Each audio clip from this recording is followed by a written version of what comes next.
I'm Father Terrance, and often we hear in the Old Testament about the divided kingdom, meaning that after the reign of King Solomon, the kingdom of the Israelites split into two separate territories. There was the northern kingdom, referred to as the kingdom of Israel, sometimes called Ephraim, and it was composed of 10 tribes. And then there was the southern kingdom, called the kingdom of Judah, which consisted of just two tribes. It was Benjamin and Judah down there. The true kingdom, or the heart of the nation, was really the southern kingdom. Why? Because the temple was there in Jerusalem. And also that's where the successor of King David reigned. So this reality and this image of the divided kingdom got me thinking about me, about us, and about the human person in general, and about how we have two kingdoms inside of us. We have the mind, the northern kingdom, and the heart, the southern kingdom. And these two kingdoms, or these two realities, can sometimes be divided among themselves. The head can be one place and the heart can be off somewhere else. And just like when the Israelites entered the promised land, they actually had to conquer that land. It wasn't just given to them as a free gift. No, they had to actually work for it. So too, God has to work to conquer our minds and our hearts, the northern kingdom and the southern kingdom. So my suspicion is that God's strategy is usually to first head south, to conquer the heart first, and then through the heart to work his way up to conquering the mind. I'll admit sometimes it's the opposite.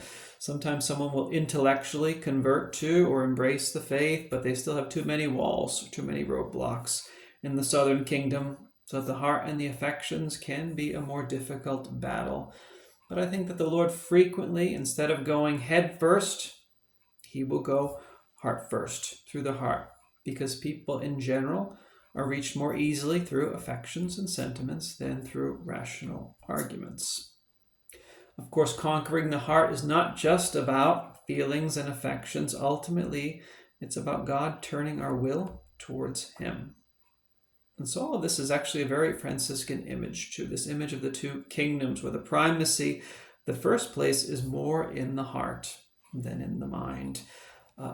It's true that we first need to know something about God, have an understanding of him before we love him. We first need to know something about someone or something before we can love it. That's absolutely true.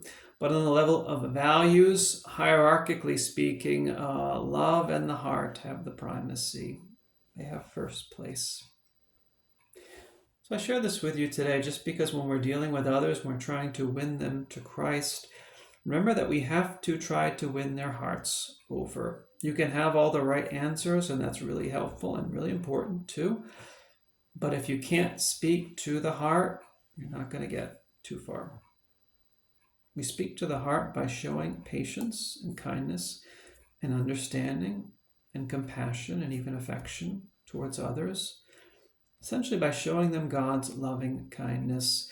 When they see that, then they are more likely to lay down their arms and be open here and also here as well, to what we'd like and to what God would like to share with them. And then the Lord will go on working to conquer new territory, winning new souls to himself through the heart and through the mind. I'm Father Terrance. Ave Maria, please pray for me. I will pray for you. And thank you so much for listening. God bless you.